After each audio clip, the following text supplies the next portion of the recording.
सलमान खान और शाहरुख खान की 1995 में आई ब्लॉकबस्टर फिल्म करण अर्जुन को एक बार फिर 22 नवंबर को सिनेमाघरों में रिलीज किया जा रहा है। पर क्या आप जानते हैं, करण अर्जुन के लिए सलमान खान नहीं थे पहली चॉइस। आदाब, आप देख रहे हैं आवाज वॉइस और मैं हूं आपके साथ अमीना माजिद। करण अर्जुन फिल्म का निर्देशन राकेश रोशन ने किया था। अपने हालिया इंटरव्यू में राकेश रोशन ने बताया कि जब उन्होंने करण अर्जुन बनानी शुरू की थी तब किसी को इस फिल्म पर यकीन नहीं था, लेकिन वो खुद और उनके डायलॉग्स राइटर ही थे जिन्होंने इस प्रोजेक्ट पर विश्वास जताया। राकेश रोशन ने बताया कि शाहरुख खान और अजय देवगन ने करण अर्जुन से बाहर होने का फैसला किया था। शाहरुख खान ने फिल्म छोड़ दी थी क्योंकि वो भी अजय देवगन की तरह ही भूमिका निभाना चाहते थे। दोनों अपनी अपनी इमेज बदलना चाहते थे, लेकिन उन्होंने उनसे कहा कि वो ये फिल्म उनकी इमेज बदलने के लिए नहीं बना रहे हैं।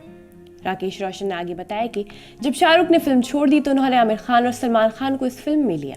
इसके बाद शाहरुख ने राकेश रोशन से संपर्क किया और कहा, आपके साथ काम करने का मेरा पुराना सपना था क्योंकि आपने मुझे पहली बार किंग अंकल फिल्म में साइन किया था।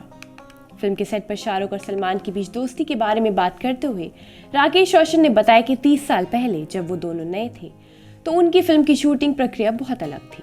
उस समय उनके पास वैनिटी वैन तक नहीं थी, सिर्फ एक हेयर ड्रेस और मेकअप आर्टिस्ट था। वो सभी साथ बैठकर लंच करते थे और आउटडोर शेड्यूल के दौरान एक परिवार की तरह काम करते थे। करण अर्जुन 1995 में रिलीज हुई एक भारतीय हिंदी भाषा की फंतासी एक्शन फिल्म है जिसका निर्देशन और निर्माण राकेश रोशन ने किया था। अब करण अर्जुन को 22 नवंबर को फिर से सिनेमाघरों में रिलीज किया जाएगा।